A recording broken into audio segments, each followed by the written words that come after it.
Hey guys, it's Scott from the Forgot to Grow podcast, and welcome to another edition of ReWatching Agents of S.h.i.e.L.D. Today I'll be talking about Season 1, Episode 4, also known as I Spy. And so for those of you guys who are new to the channel or new to the video series, I'm just going to give you quickly give you the IMDb plot summary for this episode of Agents of S.h.i.e.L.D., then give you guys my thoughts about it after, as well as trying to give you guys a few of the Easter eggs and the foreshadowing things that happened in this episode that kind of foreshadowed the things in the future. Alright guys, so let's just start with the IMDb plot summary for this episode so you have some idea of what I'm talking about in case you haven't seen this episode in a little while. So, as we see, there's been a series of thefts throughout the world that are almost impossibly premeditated, not prematured, premeditated. Coulson and his team investigate, and he uncovers the identity of the thief as one of his former proteges. Coulson presumed her dead and does not believe she is capable of turning on S.h.i.e.L.D., despite Agent May's argument that she is nothing more than a weapon. The team nearly catches up to her, but she manages to evade them. When May takes matters into her own hand upon finding the former protege's hotel room, Coulson catches up to her, and they soon find out that the former protege is actually being blackmailed through a camera that has replaced her right eye, which also has a fail-safe bomb in it in case she rebels. So Coulson takes her to the bus and hijacks her feed so that Ward can take over her mission. So Coulson catches up to who is they end up being able to take out the eye, save the day, but they're not able to actually catch who is responsible, because once Coulson catches up to who they think the mastermind is, it turns out he quickly is killed through a similar device that the former protege had, that same eye camera bomb thing. So now, wearing an eye patch, the former protege is taken away by S.h.i.e.L.D. officers through Coulson's promises that she will have a fair trial. Then we just see the end of the episode, the guys just having some fun. So that's quickly the quick IMDb plot summary for you guys. I kind of condensed it a little bit. Hopefully that made sense. The main things I wanted to get through on that were that we have a former protege of Coulson's who has this eye camera thing, which is a little Easter egg for a little foreshadowing for future events. But first, let me talk about my thoughts about this episode. And when I first started this episode, completely forgot what this episode was about. I didn't remember it at all when it first started. And as it went on, I was like, okay, I'm remembering this a little bit more and a little bit more.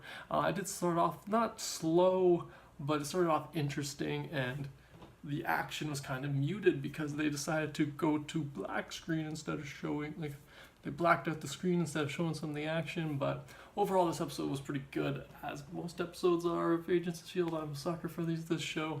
But this episode's still good. I like that it had a bunch of little things that set up to bigger things throughout the future. That's kind of leading into the foreshadowing things. So there's a couple of little things that they implant for foreshadowing that lead to bigger things in the future, and how subtle it is in this episode. It's not like they bring a whole lot of attention to those couple Easter eggs that kind of lead to bigger things, and I really like the way they kind of incorporate it. It seems so smart. That's one of the best things about the show.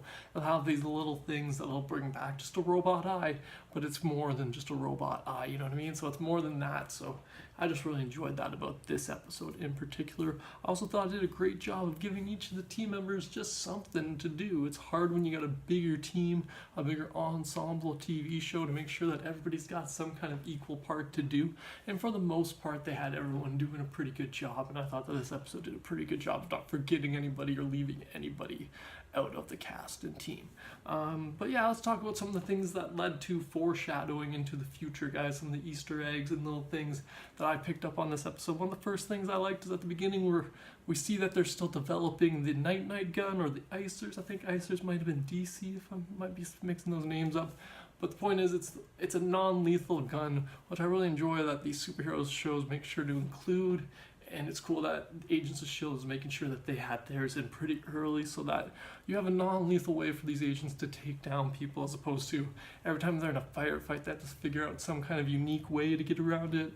It makes it a little bit more convenient, a little easier to write when you just have a gun that just knocks people out, because that's helpful, especially if you're an agent of S.h.i.e.L.D. So another piece of foreshadowing, guys, we get introduced to in this episode is we see some alien writing, which is definitely a big kind of piece of foreshadowing to later events in this episode, or in this season and in this show. I always forget a little bit how this all plays out in the end, but I definitely know that this writing, Coulson eventually starts writing it himself, but I always forget exactly how that finishes off. But that I know that alien writing is important, and it comes up again throughout the show. And as that happens, as I'm rewatching it, I'll definitely revisit that particular foreshadowing a little bit more when I get a little more information about it. But that's definitely a pretty cool bit of foreshadowing they have in this, that alien writing, just a little bit. They don't even really focus on it too much. You literally just get a quick snapshot of it in this episode, and then they move on. But it's cool to know that leads into bigger events throughout in the future of this show. All right, and so the next piece of foreshadowing I had written down, that's what I was just looking down at my notes. The next piece of foreshadowing I saw or noticed in this episode was, I'm pretty sure that eye is the beginning, like the camera eye with the bomb in it thing. I believe that's the foreshadowing to the Deathlock program, if I'm not mistaken, that we get later in the show. That one, again, I meant to look up a little bit more about these things, but I also didn't want to look up too much, guys. I am rewatching this show, so I kind of like the idea of discovering these little pieces of information each week as I watch further into the show. But I just wanted to let you guys know that little bit does lead into, I believe, the Deathlock program in the future, which leads into my last bit of foreshadowing, which is the Deathlock program being run by a secret organization. The fact that Coulson's former protege in this episode, was being blackmailed by some kind of secret organization. It's hinted to.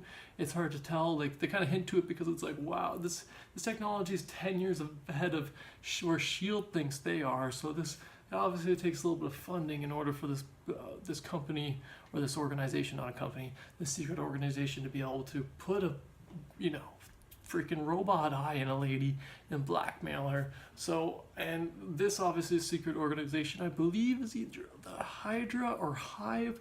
I can't remember which one this connects to, guys. Again, I didn't want to look this up too much because I'm rewatching this show each week, so I'm gonna learn as I go along, relearn. I do remember that it is one of those two it's tied to. I'm pretty sure it's Hydra, because I think the first season of Agents of S.h.i.e.L.D.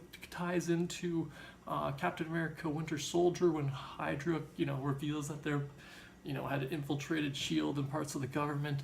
So I believe that it's Hydra that's behind the Deathlock program and behind today's thing, but I'm not 100% sure about that, guys. But I will be learning that as we go along. But that's all the kind of bits and foreshadowing Easter eggs that I had picked up on myself, besides like the obvious Easter eggs.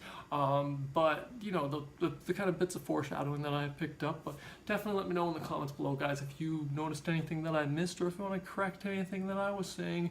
But also don't spoil me too far into the future. Like I said, I do want to discover a few of these things on my own, like as I'm rewatching it and learning this stuff all over again. It's been a few years since I watched this first season, so it's fun to like kind of relearn these things and be like, oh yeah, now I'm remembering that. I remember this happening now, and putting those pieces together like a puzzle that I put together before, and now I'm putting together back off of memory.